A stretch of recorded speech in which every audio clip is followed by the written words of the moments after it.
Good morning, and welcome everyone. I am Cheryl Inglis, your worship associate for today, and to everyone here in the sanctuary and outside in the balmy weather on the pavilion, watching live by the internet or later at home, we are extremely glad for your presence. Please know that we welcome all of you and we are happy to share this service with you.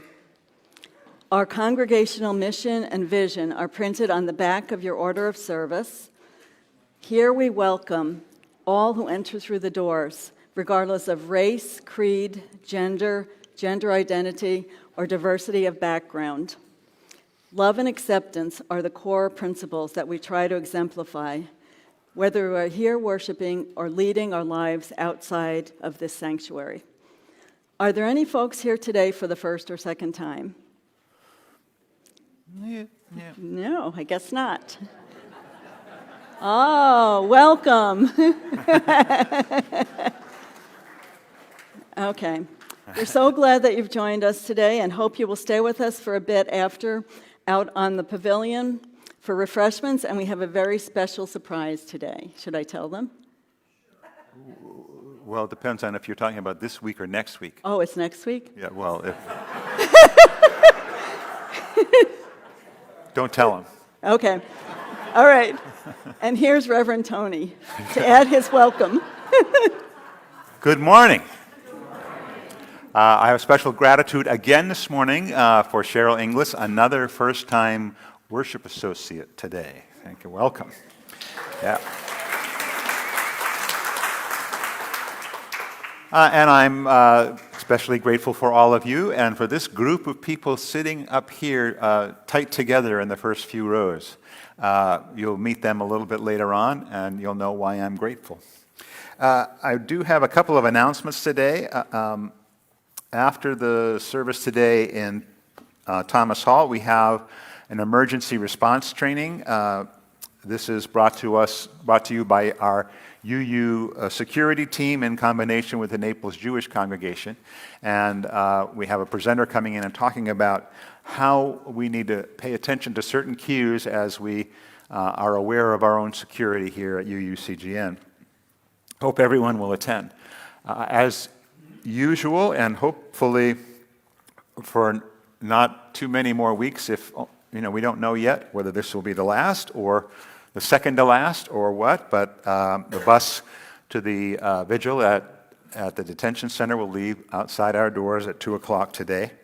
I hope you'll join us. The news press, or the press, seems to be arriving now that the camp is closing down. We could have used them more during the last 44 weeks, but they'll be there. So you might end up, on a national newspaper or something like that if you go. Today, in addition to our ongoing support for Mission Peniel, we are doing a month-long drive to collect items to fill backpacks for high schoolers. We're doing it sort of like a giving tree, Christmas giving tree. There's some specific tags on a board outside. You just plunk off a tag, and it tells you what you need to buy.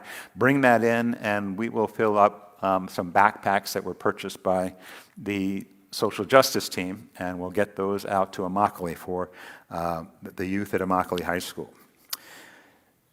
Our buildings this week on Tuesday, Wednesday, and Thursday are going to be closed because we're doing floor stripping and waxing. So if you have a meeting scheduled or if you plan to be here, then you'll need to make other arrangements. Any meetings that were scheduled will be virtual only this week. And next Sunday, June 14th, is Celebration Sunday in our month-long celebration. And we'll honor volunteers and everyone who's been part of our congregation this year. And then after next week's service, I think that's the surprise you were talking about, Cheryl.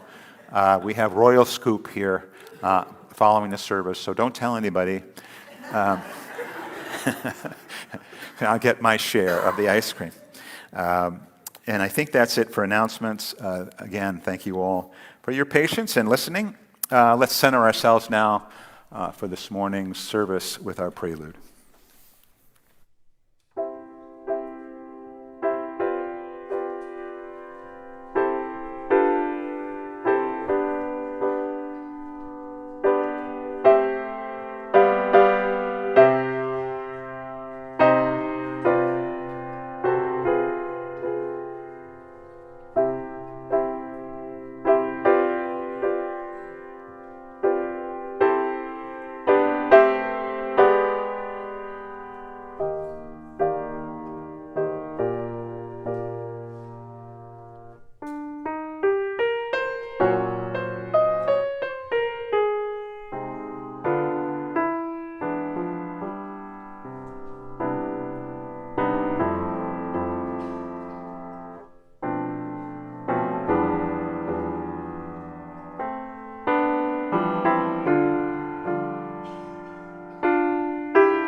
In times of darkness, we stumble toward a beacon of hope.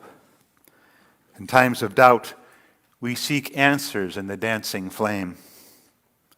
In times of repression, we reach out for the lamp of truth.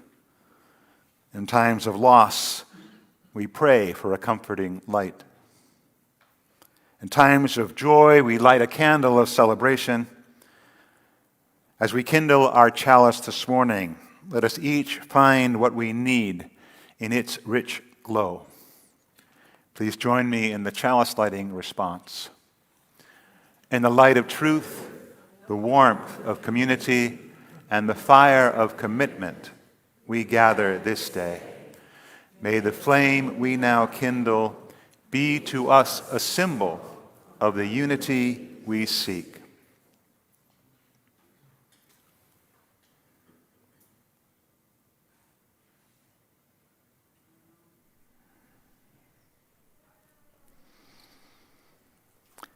And let's rise and join together in singing the opening hymn, number 347 in the gray hymnal, Gather the Spirit. The words will be on the screen.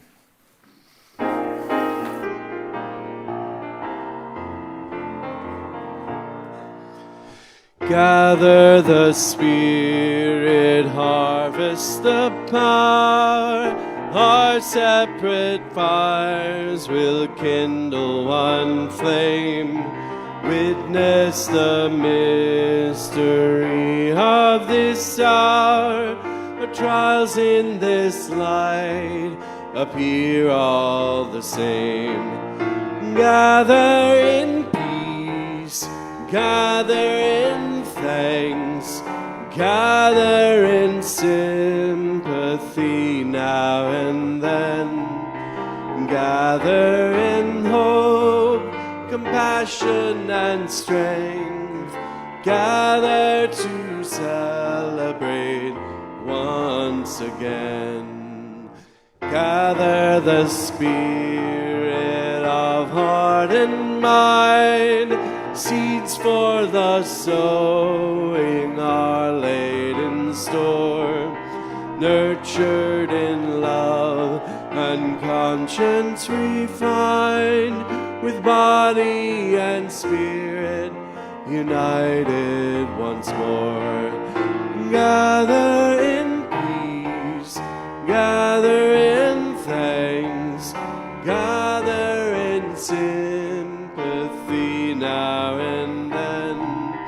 Gather in hope, compassion and strength. Gather to celebrate once again. Gather the Spirit growing in all, drawn by the moon and fed by the sun. Winter to spring and summer to fall, the chorus of life resounding as one. Gather in peace, gather in thanks, gather in sympathy now and then. Gather in hope, compassion and strength. Gather to celebrate once again.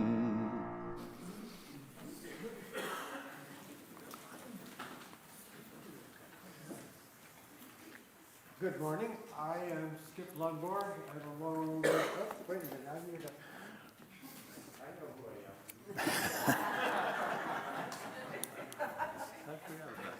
I am. All right, let's restart. I'm Skip Lundborg, and along with David Sleeper, co-chair of the membership committee here at UUCGN. This is a happy and important occasion for us all. By signing the membership book, you have indicated that you have found a home here, and that this is a place where you are both welcomed and challenged, that you find resonance with our Unitarian Universalist values. You will notice that there's a very long list of newer members in your bulletin today.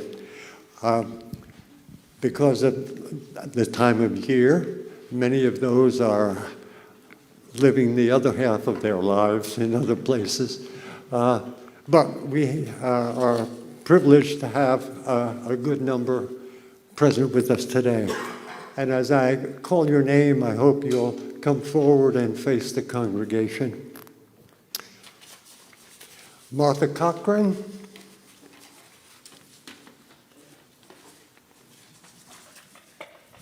Janet and Tom Right over here, Parkhurst. Martha, if you would. Right here.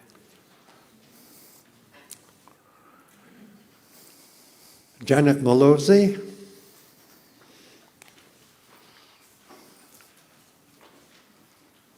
Betsy Cole. Vincent Keys. Hey, Martha. Colleen Carr and Earl Ratanis. Wayne Salinger. Sue Calloway. And Cindy Collins. And Benna Short and Kath Maslin and Vilma Payek. Melanie, are you joining or today? You already did that. Okay, just you're in the right place. And Frank Canberra.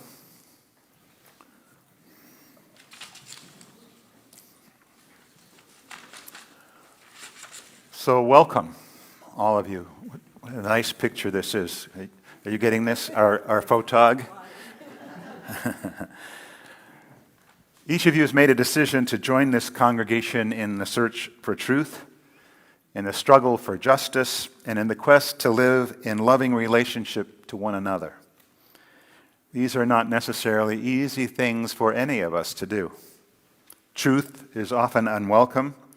Justice can be slow and painful to achieve, and love is not always easy to manifest in all aspects of our lives. Our hope is that you will find enough strength and courage in the connections you make here at UUCGN to pursue together the goals of our beloved community.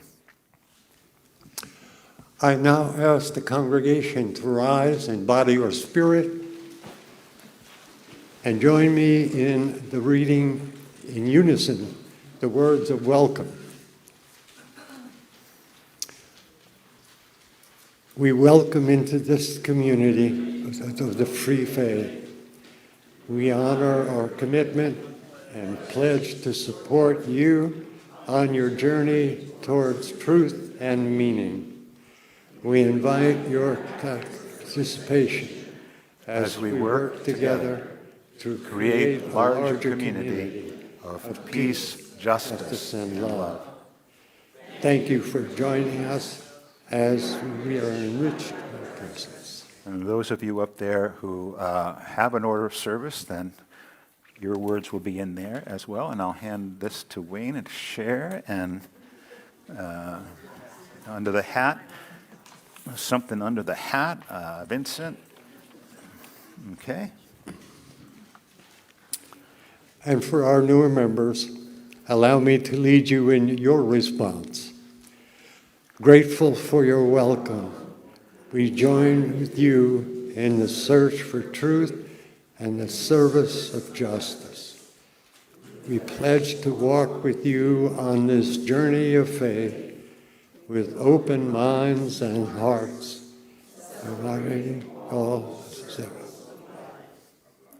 Happy to be among you, we make this commitment of membership gladly. Thank you. To extend and receive the right hand of fellowship is a simple act, but it has deep significance in our tradition and in this moment. Joining me in welcoming you today will be John Pipkin, former chair of membership, members of the membership committee, and members who are present of the board of trustees. So if you fit any of those descriptions, I hope you'll move forward and join me as I start on the left here to welcome our new members. Martha, welcome. Janet. Janet, good to see you. Betsy. Vincent. Earl, good to see you.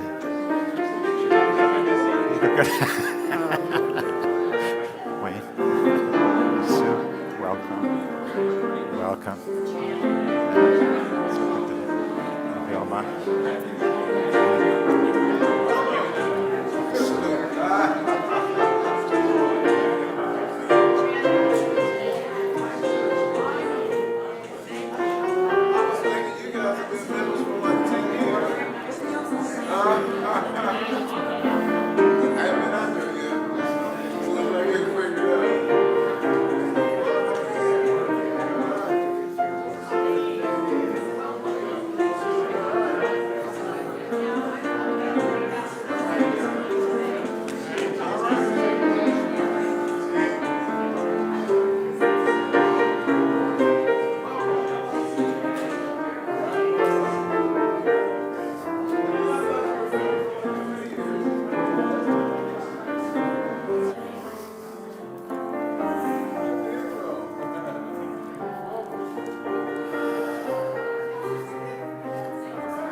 Please be seated.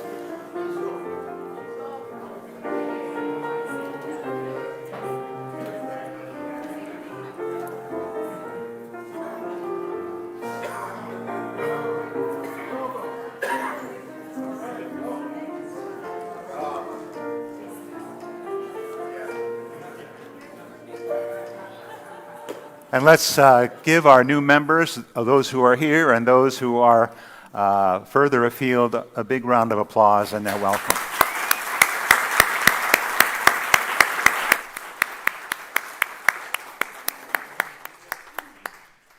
And as we remain seated, let's join together in our centering hymn.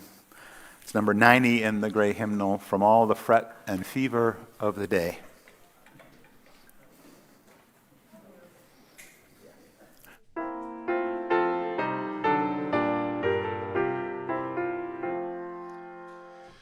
From all the fret and fever of the day, let there be moments when we turn away, and deaf to all confusing outer din, intently listen for the voice within.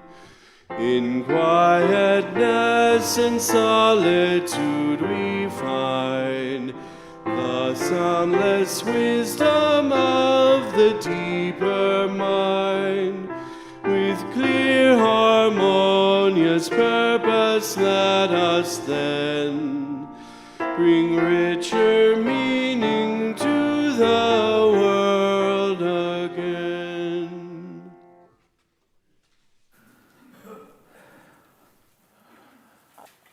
As we sit together in this marvelous space, made marvelous by each and every one of us, we have an opportunity to join together in sharing those things that are meaningful in our life, those joys and sorrows, those meaningful moments, those issues that arise within our daily lives. If you have a joy or a sorrow you'd like to share this morning, please raise your hand. I'll bring you the microphone and tell us briefly what's in your heart this morning. Joys and sorrows.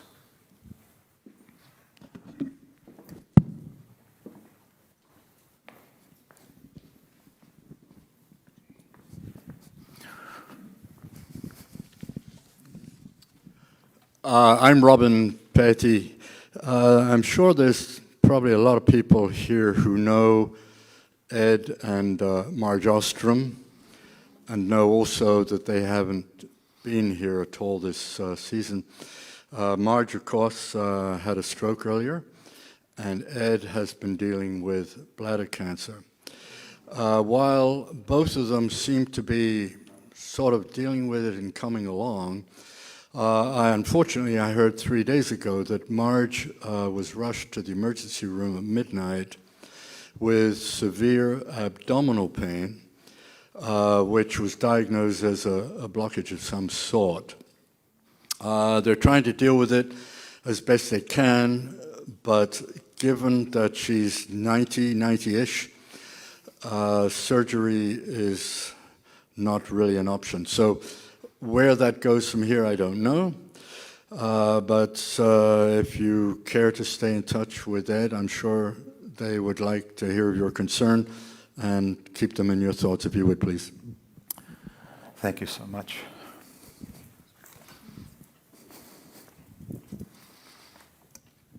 Hi, I'm Daryl Manning, and this is...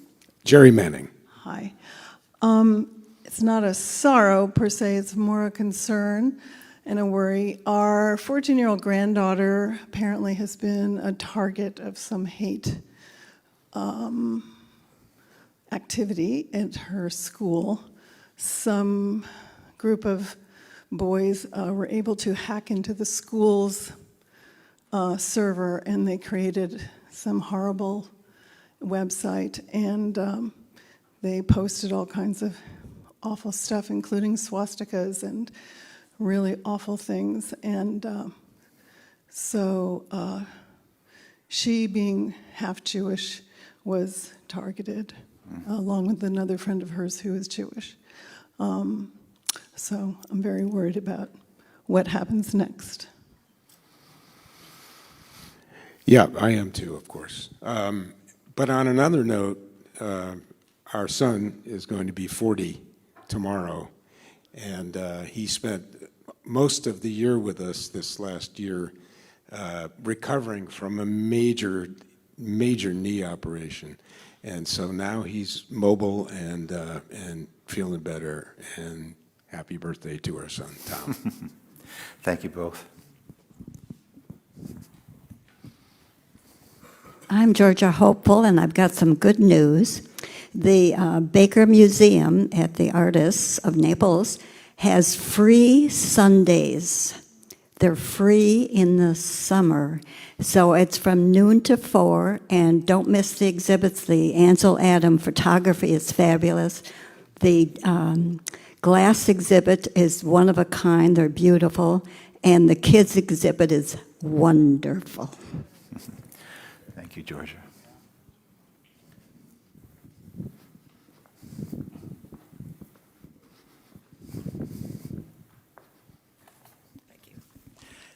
I'm Joanne Husky, and I have a joy and a sorrow. We just came back from Washington, D.C., where we celebrated our 40th anniversary.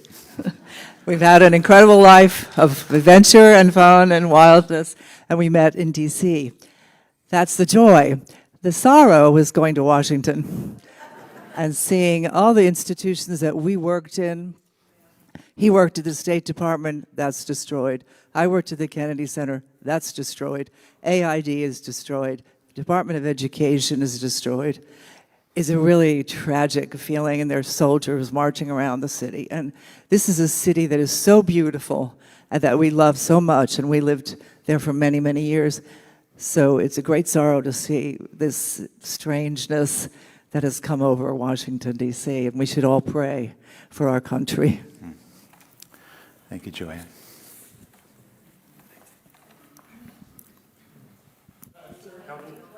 Here we are. Sorry.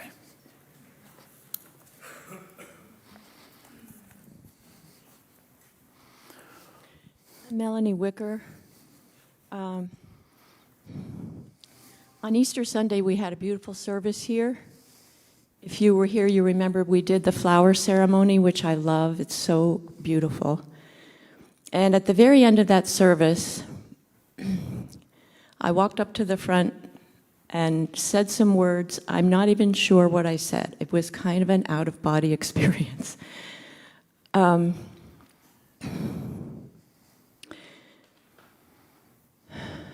If you felt jarred by that, if that was confusing to you, if that was a black mark or a sour note in an otherwise beautiful service, I want to apologize.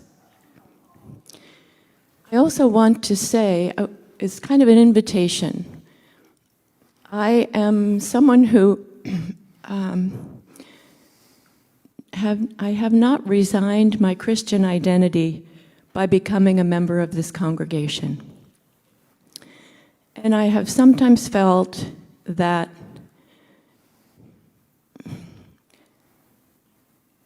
being a Christian here was regarded with at best lukewarm, sometimes even somewhat disparaging eye. We say that we are pursuing truth. What if you find out that your truth is what Christians believe? What if you find out that you do have a relationship with a personal God? Is that okay here? Sometimes I'm not so sure it is. So my invitation, I've thought a lot about it, and it has seemed that while it's perfectly acceptable to be secular humanist or a pagan or have earth-centered spirituality or be a lapsed Catholic or raised Jewish but not observant, somehow being Christian, why does that strike a chord here?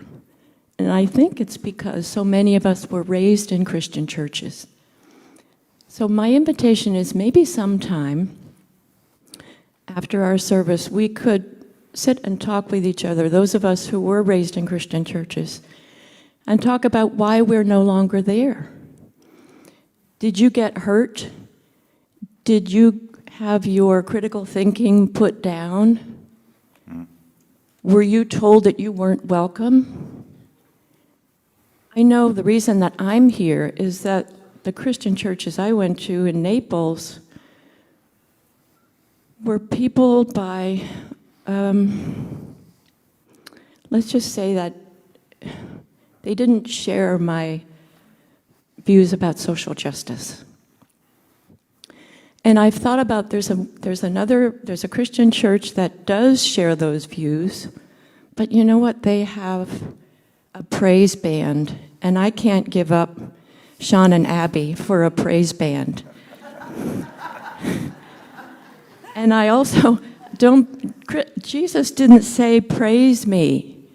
He said follow me. Praising is easy. Following is hard.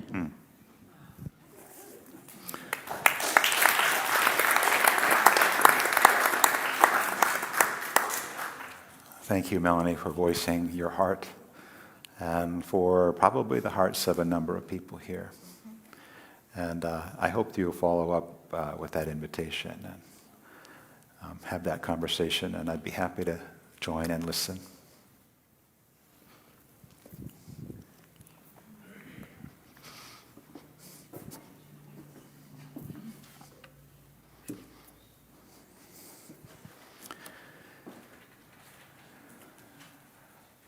Let's center ourselves for this, a prayer for those gathered in worship by the Reverend Barbara Pescan.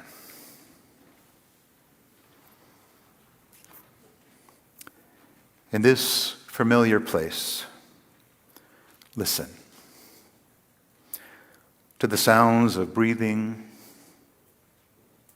creaking chairs, shuffling feet, clearing throats, and sighing all around. Know that each breath, movement, the glance meant for you or intercepted, holds a life within it. These are signs we choose to be in this company, having things to say to each other. Things not yet said, but in each other's presence, still trembling behind our hearts' doors. These doors closed but unlocked, each a silent thing waiting. Waiting on the threshold between unknowing and knowing. Between being hidden and being known.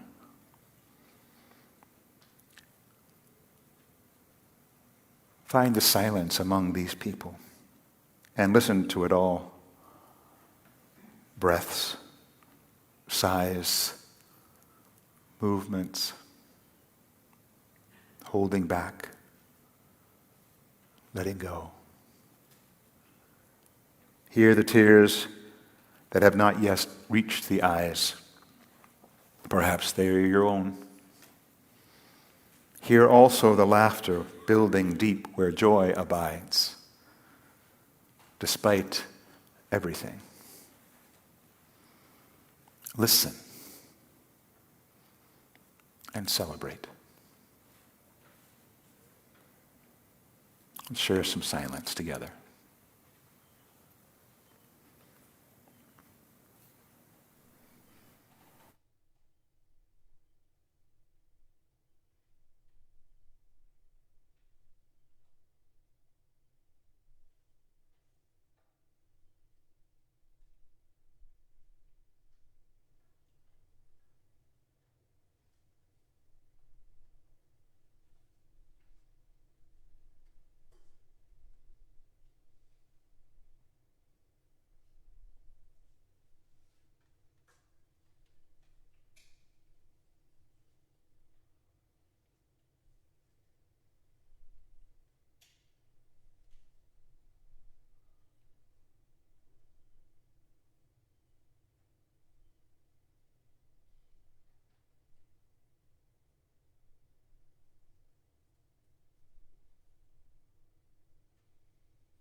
It is clear that something is seriously lacking in the way we humans are going about things.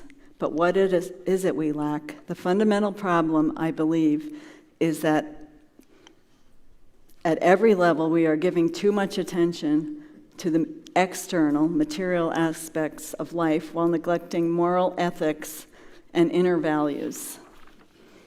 By inner values, I mean the qualities that we all appreciate in others, and toward which we have a natural instinct, bequeathed by our biological nature as animals that survive and thrive only in an environment of concern, affection, and warm-heartedness, or in a single word, compassion.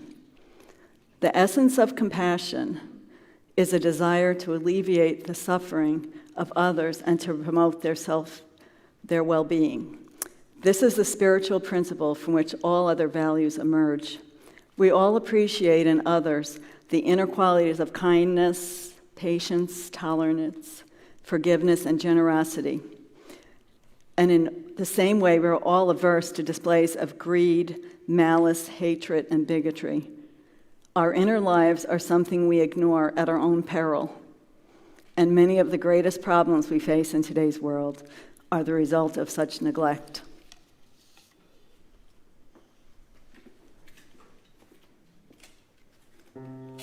Am I done? We are not our own, earth forms us. Human leaves on nature's growing vine, fruit of many generations, seeds of life divine. We are not alone, earth names us, past and present ripples near and far, family and friends and strangers show us who we are. Therefore let us make thanksgiving, and with justice willing and aware, give to earth and all things living liturgies of care.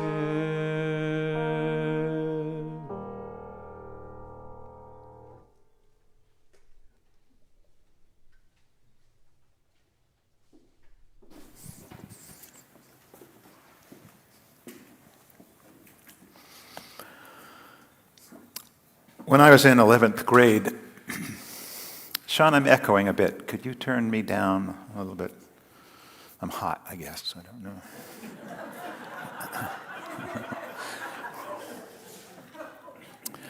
When I was in 11th grade, I somehow wrangled myself into an honors course, and I was not an honors student, titled World Problems.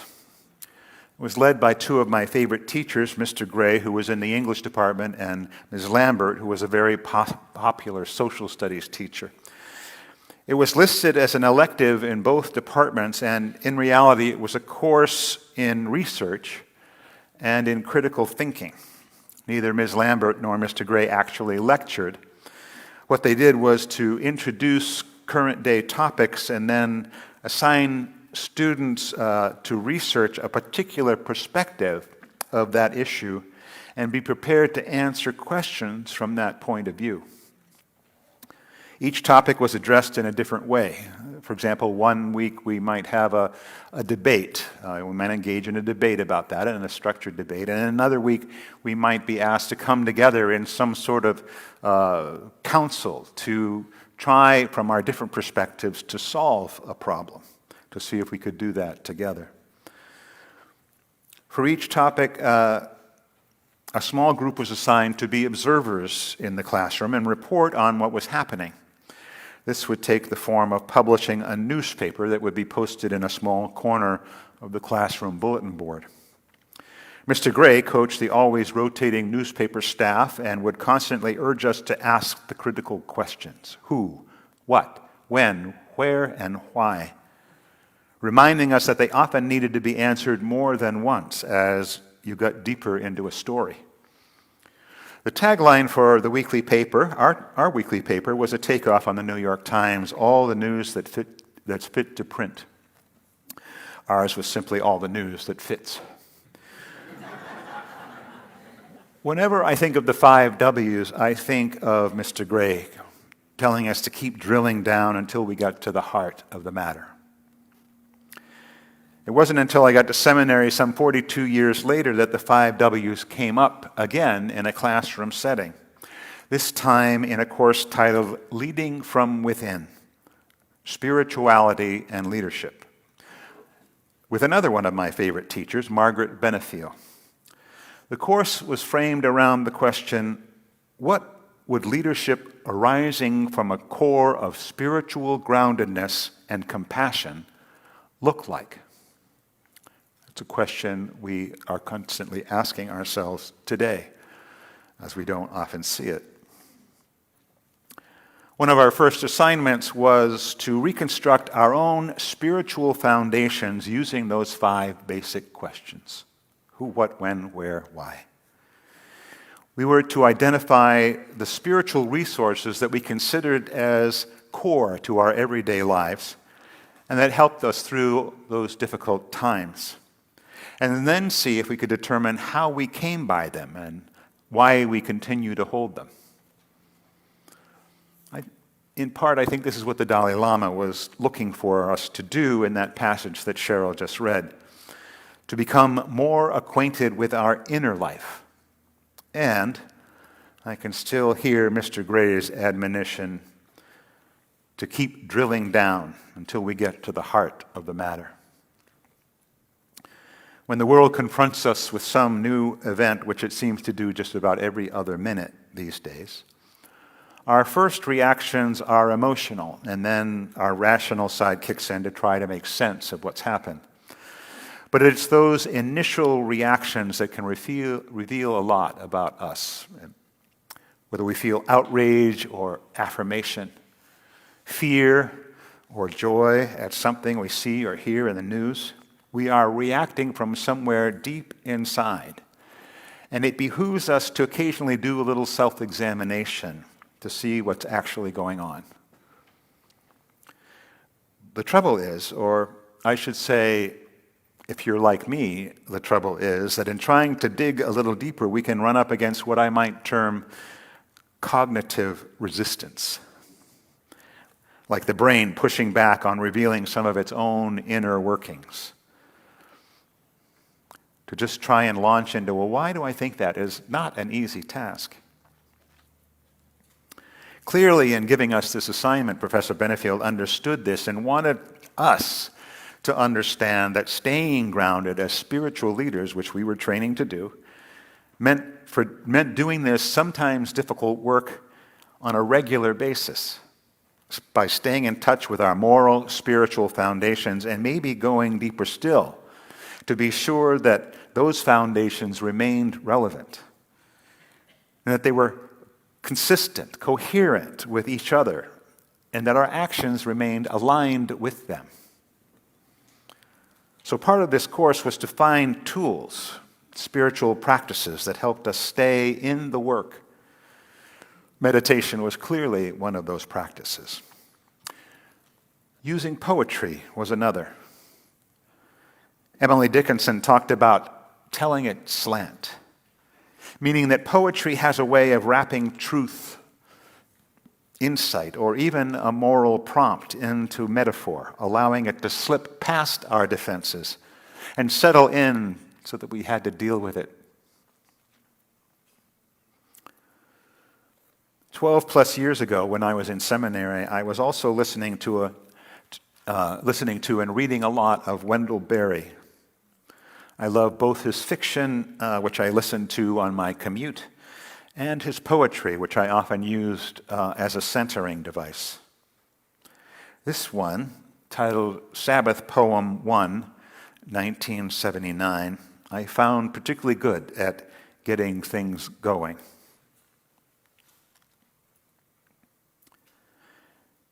I go among trees and sit still. All my stirring becomes quiet around me like circles on water. My tasks lie in their places where I left them, asleep like cattle. Then what is afraid of me comes and lives a while in my sight. What it fears in me leaves me. And the fear of me leaves it. It sings, and I hear its song. Then what I am afraid of comes, and I live for a while in its sight. What I fear in it leaves me. And what I fear in it leaves it, and the fear of it leaves me. It sings, and I hear its song. After days of labor, mute in my consternations, I hear my song at last, and I sing it. As we sing, the day turns, the trees move.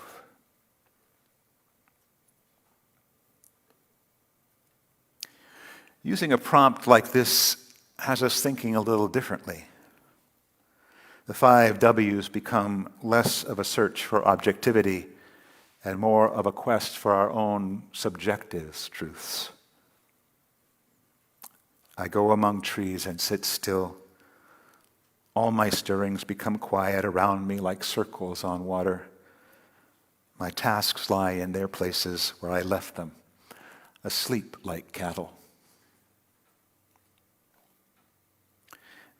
Barry begins by saying, I go, not I once went.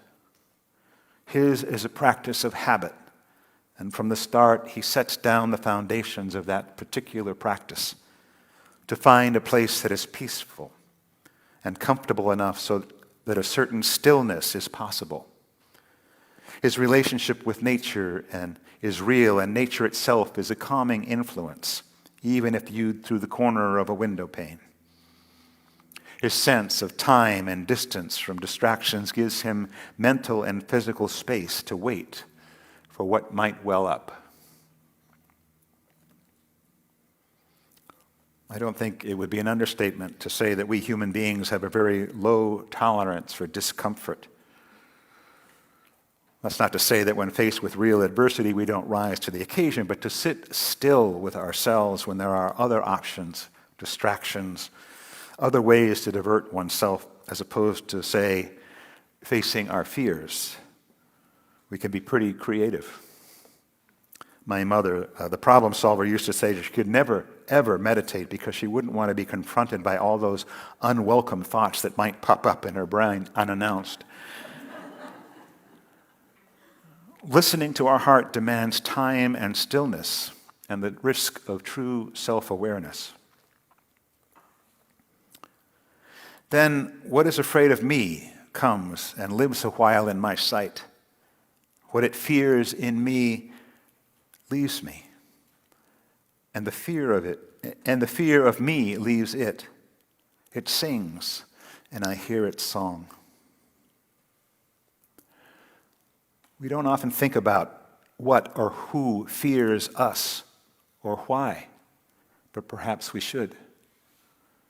If you struggle to think of who or what might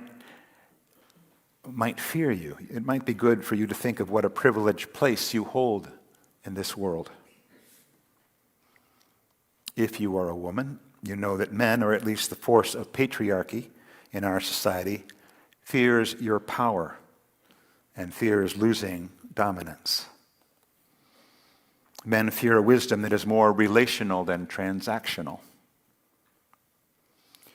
If you are among the marginalized in our society, you know that in the zero-sum game that our society tends to play, there are those who fear your equality.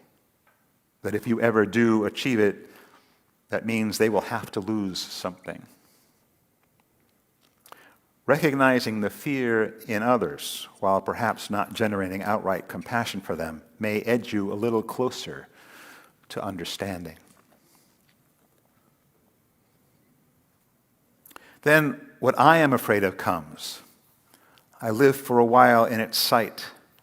What I fear in it leaves it, and the fear of it leaves me. It sings, and I hear its song.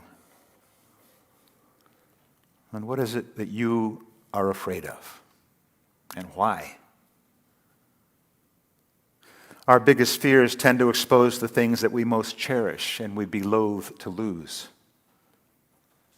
And again, if you don't find much to fear, consider your privilege in that. When answers do come, it's useful to repeat the question, why over and over until you come to the heart of the matter. A self-awareness that may not always be pretty, but from which you may begin to at least soften the edges of fear. Those two middle stanzas of the poem also speak to a dynamic to which the Dalai Lama was attuned, and that is the absolute necessity of engaging the world even in your deepest times of reflection. Again, from his book Beyond Religion, Ethics for a Whole World, he writes, "In this age of globalization, the time has come for us to acknowledge that our lives are deeply interconnected and to recognize that our behavior has a global dimension. When we do so, we will see that our own interests are best served by what is in the best interest of the wider human community. If we concentrate exclusively on our own inner development and neglect the wider problems of the world, or if, having recognized these, we are apathetic about trying to solve them, then we have overlooked something fundamental. Apathy, in my view, is a form of selflessness. For our approach to ethics to be truly meaningful, we must, of course, care about the world." Thus, living a grounded, compassionate life requires a rhythm of engagement and reflection, neither of which can work at its best without the other. After days of labor, mute in my consternations, I hear my song at last and I sing it. As we sing, the day turns, the trees move. For Barry and for the Dalai Lama, an inclusive approach to secular ethics requires recognition of just two basic principles, both of which can be grasped through our common experience as humans and that are supported by the findings of contemporary research in neuroscience and in the clinical sciences. The first principle is our shared humanity. And as the Dalai Lama would say, the shared desire of all humanity for happiness and the avoidance of suffering. The second principle is our understanding of interdependence as a key feature not just of humanity, but of all existence. With these basic human principles, working on and with our own personal experiences, our thoughts, our reflections, our emotions, we gain a better, more accurate sense of ourselves in the world, allowing us to move beyond our superficial responses to sing a richer song and better articulate in our words and deeds a deeper meaning and purpose in life.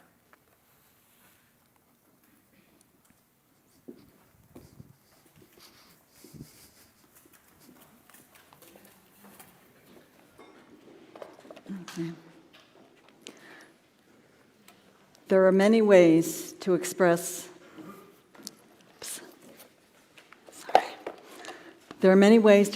love for community. This is the time of our service when we ask for your support for the programs, facilities, and staff that help enrich our communal experience. The morning's offering will be gratefully accepted. If you're watching online, please use the information on the screen to send a gift. In the spirit of trust and generosity, we gratefully accept these offerings. The ushers may now come forward to receive your offering. You may come forward.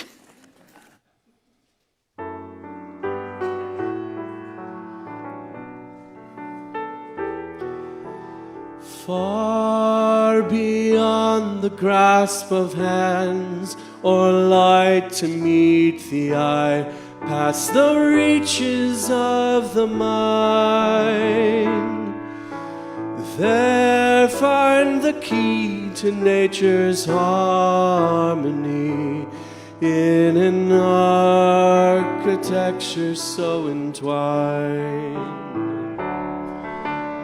Like the birds whose patterns grace the sky and carry all to join in love expanding, the message of peace will rise in flight taking the weight of the world upon its wings. In the oneness of everything.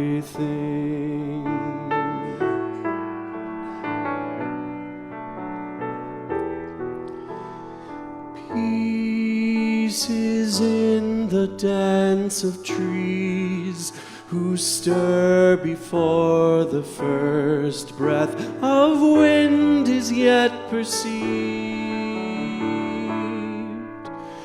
Trust in the song becoming one with the dance, and all mysteries can be believed. Songs of lives long past that touch our own are written in the earth, ever giving. And now to maintain the harmony that gives to us all lives worth living, for the oneness of everything.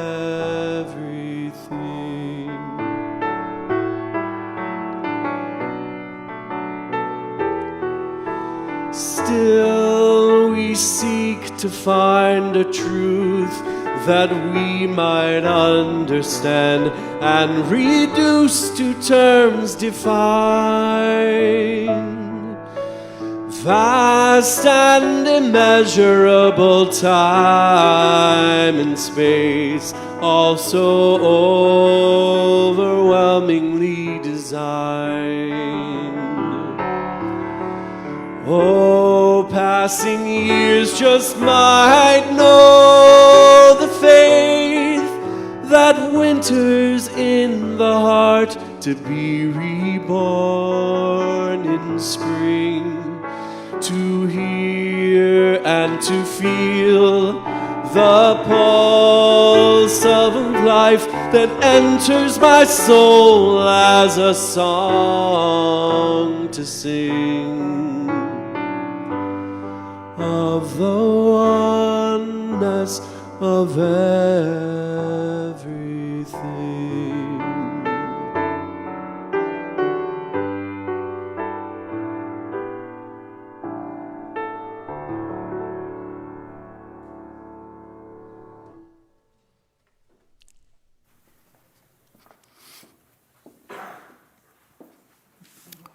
Thank you. One of the reasons I hope for joining a Unitarian Universalist congregation is to grow spiritually. And that requires some deep work both individually and collectively. Our Unitarian Universalist values are not complete, but they do tap into the fundamental moral principles that many consider to be universal. And they give us guidance in right behavior.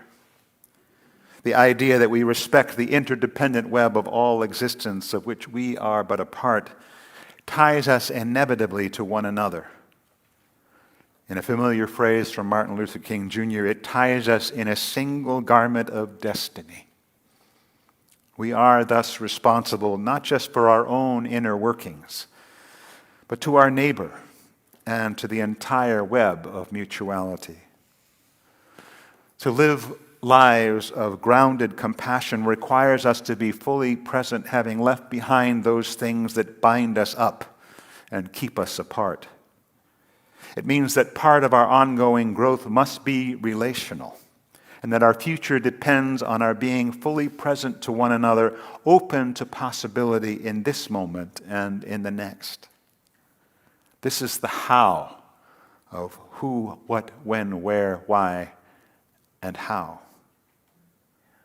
It requires that we practice together and that we begin again each moment in love, bringing our individual experiences and perspectives together.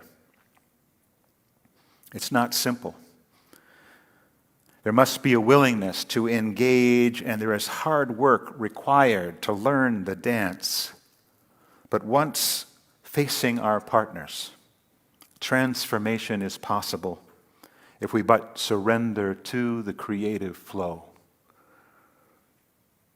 Let us return to who we are, to our inner potential as individuals and as a community, and to the authenticity that will allow us to express our highest morals in the simplest gesture.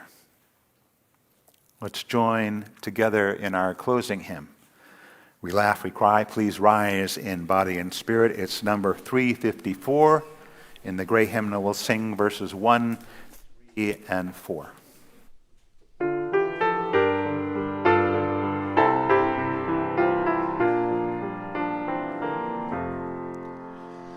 We laugh, we cry, we live, we die, we dance, we sing our song. We need to feel there's something here to which we can belong. We need to feel the freedom just to have some time alone. But most of all, we need close friends we can call our very own. And we believe in life and in the strength of love. Need to be together. We have our hearts to give. We have our thoughts to receive. And we believe that sharing is an Our lives are full of wonder and our time is very brief. The death of one among us fills all with pain and grief. But as we live, so shall we die, and when our lives are done, the memories we shared with friends, they will linger on, and we believe in